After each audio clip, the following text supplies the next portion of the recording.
Pemirsa, selamat datang di Investa News. Kembali lagi bersama saya Gedias Retnandalas yang akan menemani Anda selama beberapa menit ke depan untuk membahas putar dunia investasi edisi Jumat 9 Juni 2023. Berita pertama pada hari ini, indeks harga saham gabungan terpantau menguat pada perdagangan Kamis. Indeks ditutup terapresiasi 0,7% atau setara 46,58 poin. Sepanjang perdagangan, indeks komposit menyentuh level harian terendah di posisi 6.598,42 dan level tertinggi di 6.666,33. Indeks sektoral yang mengalami penguatan paling signifikan yakni sektor teknologi dengan kenaikan 2,14%. Posisinya diikuti sektor energi yang turut menguat 1,16%.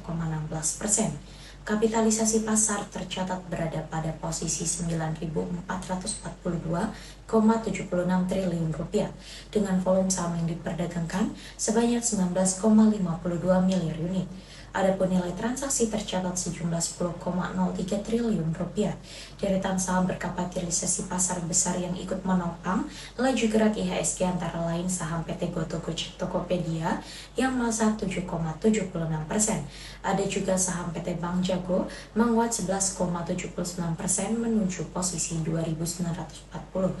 Dari dalam negeri, pada rapat kerja dengan Komisi 11 DPR RI di gedung DPR MPR, Gubernur Bank Indonesia Peri Warjio menyampaikan optimistis nilai tukar rupiah akan menguat ke depannya.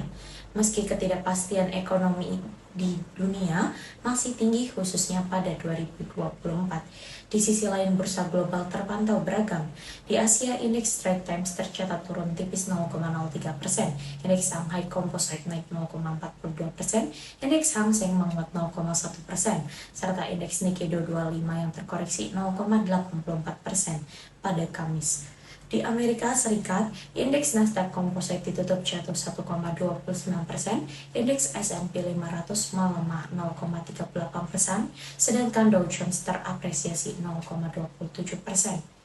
Bursa Amerika Serikat yang beragam terjadi seiring dengan investor menantikan sejumlah agenda penting pada pekan depan seperti rilis data ekonomi dan rapat kebijakan The Fed. Adapun di Asia, investor kembali menilai resiko dari inflasi. Ekspor Cina dilaporkan menyusut jauh lebih cepat dari yang diharapkan pada Mei. Sementara impor memperpanjang penurunan di tengah prospek permintaan global yang suram. Di sisi lain, keputusan tak terduga dari Bank of Canada untuk memulai kembali kampanye kenaikan suku bunga turut menjadi sorotan. Sementara di Jepang, pergerakan pasar sangat dipengaruhi oleh data PDB yang jauh lebih kuat dari data perkiraan. Berita selanjutnya datang dari proyeksi IHSG. Indeks harga saham gabungan kembali ditutup di zona hijau. IHSG naik 0,7%. Namun investor asing mencatatkan penjualan bersih atau net sell 387,07 miliar rupiah. Equity Research Analyst Pintraco Sekuritas, Rio Febrian mengatakan IHSG masih berpeluang menguat pada Jumat. IHSG dipengaruhi sentimen positif dalam dan luar negeri. Sentimen luar negeri berasal dari keputusan 6 bank BUMN Cina untuk memangkas deposit rates. Hal ini berpotensi mendorong Bank Sentral Cina untuk turut memangkas suku bunga acuan. Kebijakan ekspansif tersebut membangun ekspektasi pemulihan aktivitas ekonomi di Cina. Sedangkan dari dalam negeri, Bank Dunia merevisi proyeksi pertumbuhan ekonomi Indonesia di 2023 dari 4,8% secara tahunan menjadi 4,9%. Namun, jika konsumsi rumah tangga dapat dijaga, pertumbuhan ekonomi berada di atas 5% pada tahun ini. Rio memperkirakan IHSG hari ini bergerak pada support 6.600 dan resisten 6.730. Secara teknikal, IHSG membentuk bottom di 6.600 dan Morningstar Doji. Stochastic RSI berbalik naik dari oversold area, sehingga IHSG berpotensi melanjutkan rebound ke resisten di level 6.700 hingga 6.730. Analis MLC Sekuritas Herditya Wicaksana memperkirakan IHSG berpeluang menguat dengan support 6.629 dan resisten 6.677. Pelaku pasar wait and see akan FOMC meeting perihal suku bunga The Fed. Data ekonomi Amerika Serikat menampaknya masih tertekan akibat inflasi. Head of Research Jasa Utama Capital Sekuritas Cheryl Tanuwijaya juga memprediksikan IHSG hari ini berpotensi menguat dengan support 6.650 dan resisten 6.750. Penopangnya penguatan saham bank digital karena sentimen penurunan suku bunga lebih cepat dan lanjutan penguatan saham teknologi dan energi. Hari ini saham top picks pilihan Rio antara lain BMRI, BBCA, BBRI, Goto, HRUM, dan MNCN. Aditya merekomendasikan ASA, UNVR, dan CPIN. Lalu cara merekomendasikan BBYP, SMDR, dan AGRO. Beralih pada sektor komoditas, harga emas dunia terpantau rebound pada perdagangan Kamis setelah ditutup melemah pada perdagangan sebelumnya.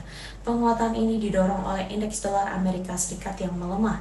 Pada perdagangan Kamis, kontrak emas paling aktif pengiriman Agustus 2023 di divisi COMEX New York Exchange menguat 0,16%. Menjadi 1.962,10 US dollar per troy ounce. Sementara itu di pasar spot harga emas juga terkerek 0,16% ke level 1.947,68 US dollar per troy ounce.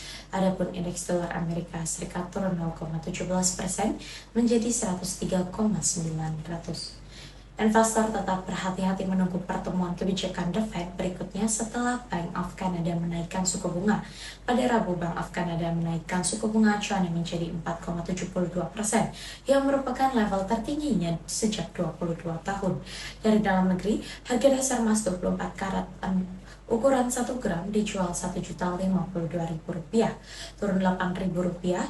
Adapun harga buyback emas antam berada di level Rp933.000 per gram, lebih rendah Rp12.000 dibandingkan dengan perdagangan sebelumnya. Selanjutnya pada sektor komoditas yang kedua, harga minyak mentah dunia turun pada perdagangan Kamis sore. Harga minyak melemah terbebani oleh kekhawatiran tentang melemahnya permintaan di tengah potensi perlambatan ekonomi global.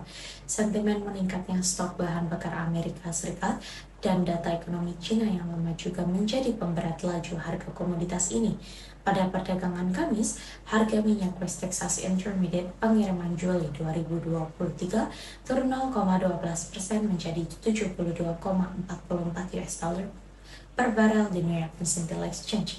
Adapun harga minyak mentah Brent pengiriman Agustus 2023 menurun 0,18% ke level 76,81 US dollar per barel di London Futures Exchange.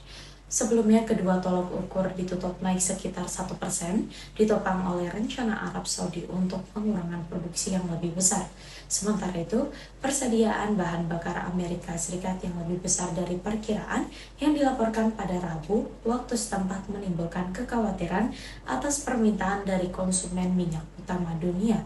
Data EIA menunjukkan persediaan bensin naik 2,7 juta barel dalam seminggu. Sementara itu, stok sulina naik hampir 5,1 juta barel dalam sepekan.